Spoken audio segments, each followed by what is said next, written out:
Hello there, how y'all doing? How y'all doing? This is Miss Lynn, right back at you again. Hey, Ricky. What is that?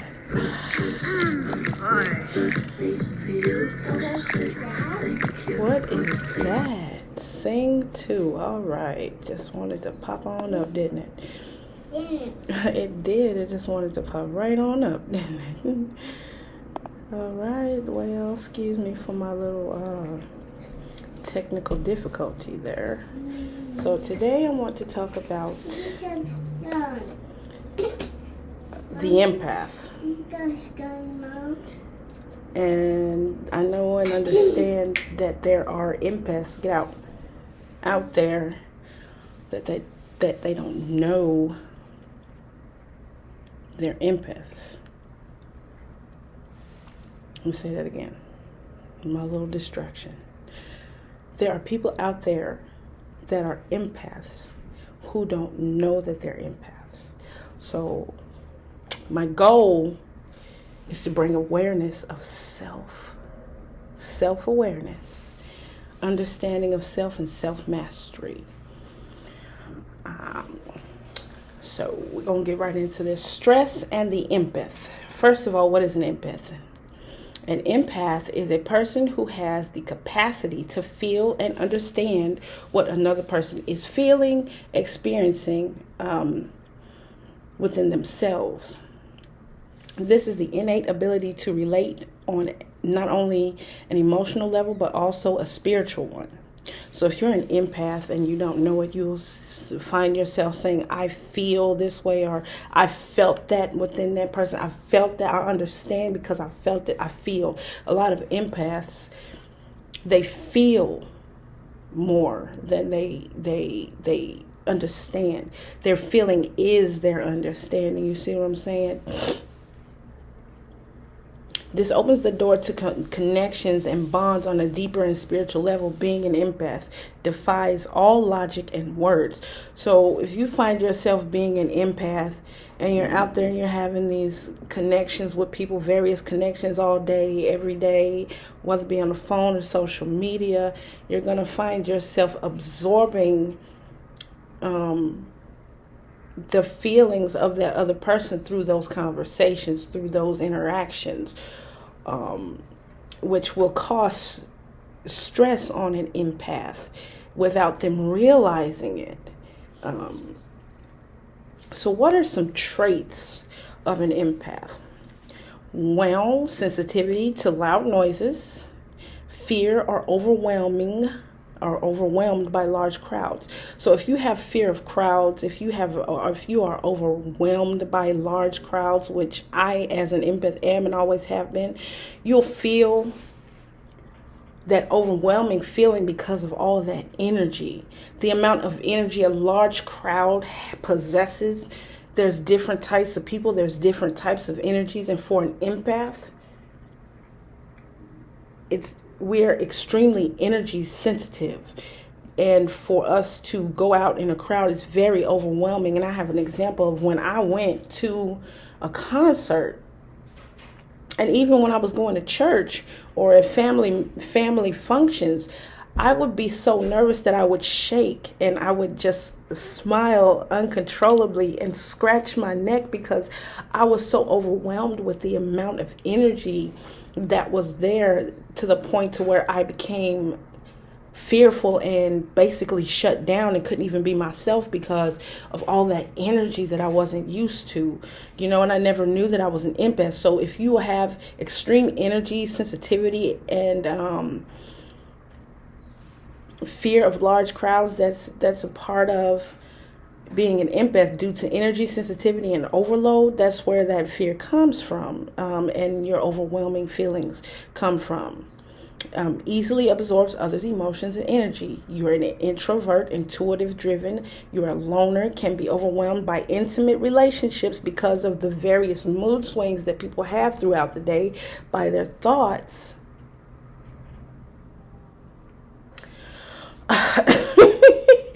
It can be very moody. us empaths can be very moody because we're having these different energies compiling onto us to the point to where we're having energy overloads. We're shutting down, we're getting angry, we're frustrated. It's like we're metamorphosizing like constantly, almost like a chameleon, if you will, because we have so much energy that we have absorbed when not realizing it. See, once an empath realizes that that energy that they carry isn't theirs, they have to go and separate themselves and be in nature and hug on trees and put their feet in water and go and walk barefoot in the sand or touch some dirt, with their feet grounded in the grass or in, straight up nothing but dirt. In order to release and renew and revive and cleanse and clear that energy that does not belong to them. And not only does that help, meditation, deep meditation also helps with an empath, and also being by yourself majority of the time to reflect and to cleanse and clear mentally and emotionally through meditation and clearing your chakras, inside chakras and external chakras. Chakras are not just the main ones, it's also outward.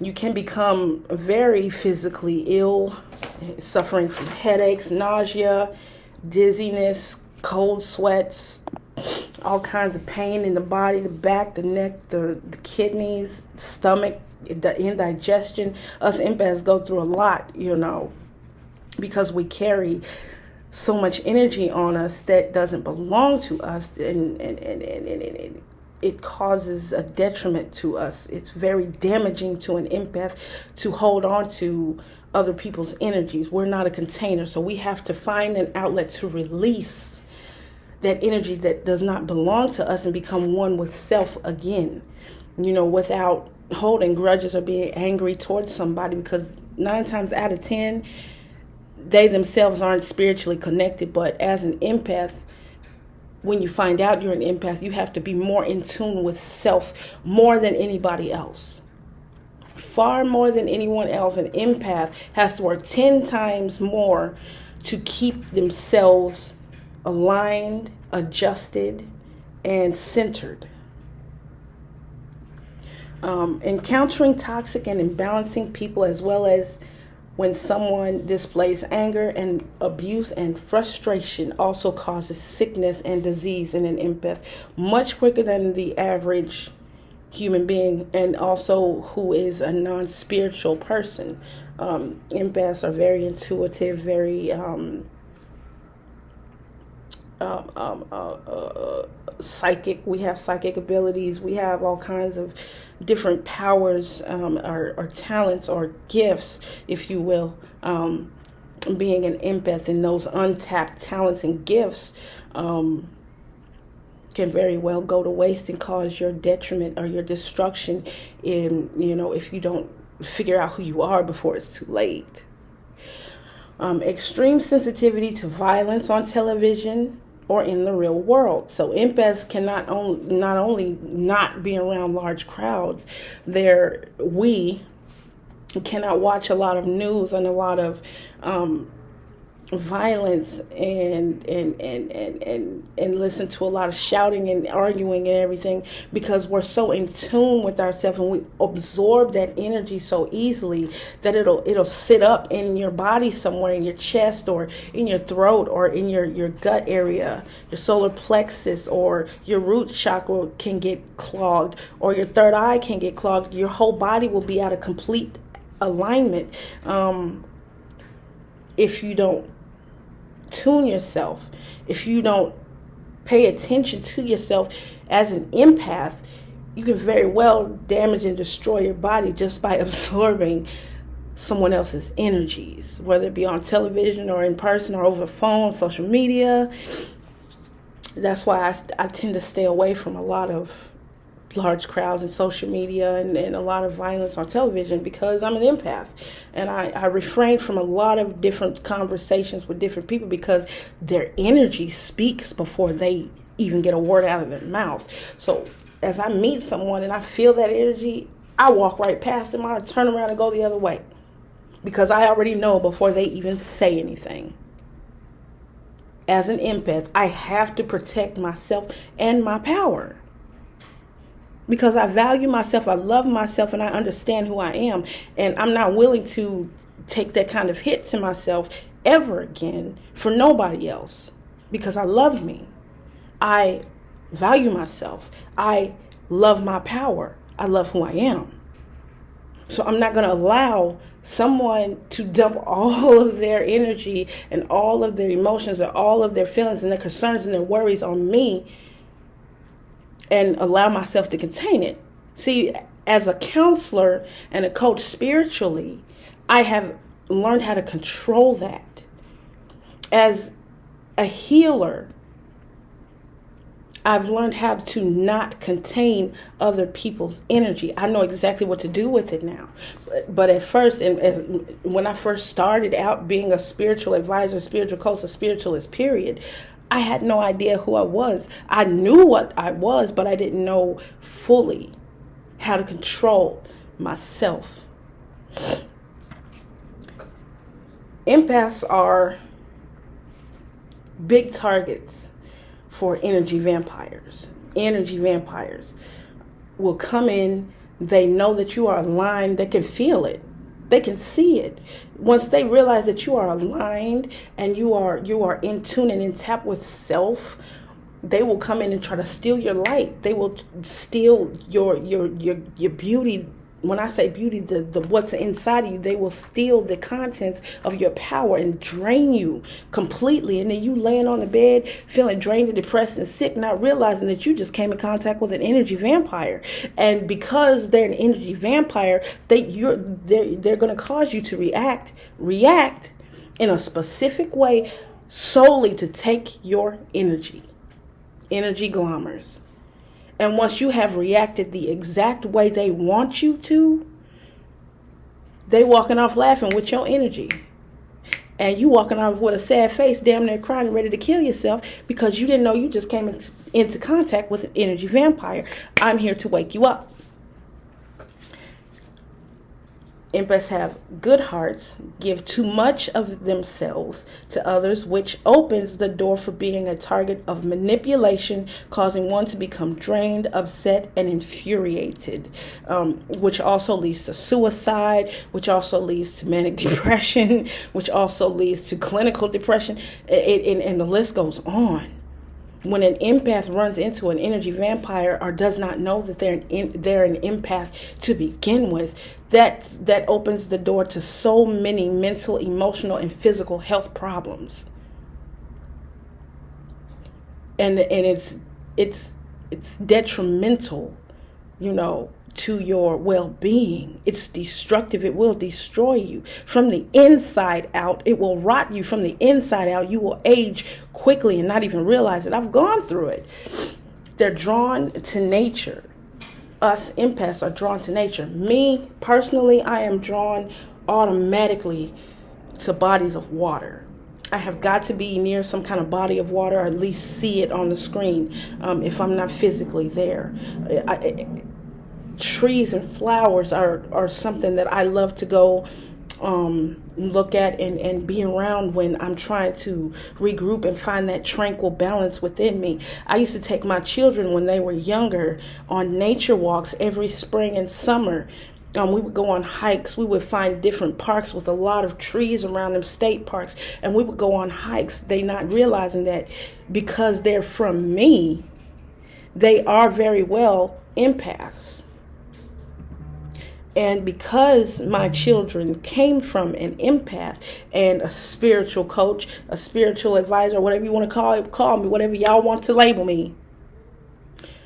Because my children came from me, I knew that I had to put them around certain things in certain areas in order for them to become balanced within themselves too. So not only was I bringing balance to me, I was bringing balance to my children. Once I found out I was an empath. But this was years ago. This was back in 2013, 14. Nope. I take that lie back. That was way before then. 2006, 7, 8-ish. When my daughter was 5. Whenever my daughter turned 5.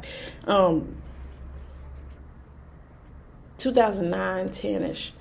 whenever my daughter turned 5, 6 years old, I would take my children on nature walks, and I would put them around bodies of water, take them to rivers and lakes, and I would let them sit outside at night and just look at the stars and kind of balance that out for them and for me. And we would sit outside, sitting cross-legged in the grass and just look at the moon, and we would do a lot of moon salutations, and I would help them to spiritually fill themselves up as well, not just me. That's when my personal experience finding out that I was an empath was when my children were still in elementary school. They were young, little stair steps, one right after the other. They were young, and I made sure that my children and myself were balanced in certain ways so that they themselves wouldn't absorb other people's emotions and energies, because as an empath, everything will bother an empath. If they don't know that they're an empath, every little thing will bother an empath, literally.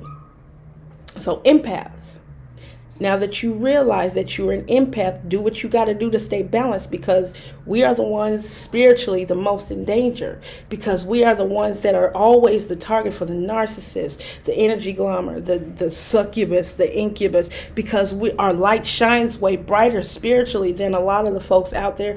Not trying to be mean or disrespectful or arrogant or anything, but as an empath, I know spiritually we will get attacked even from lower entities, lower beings, lower angelic attacks, lower demonic attacks.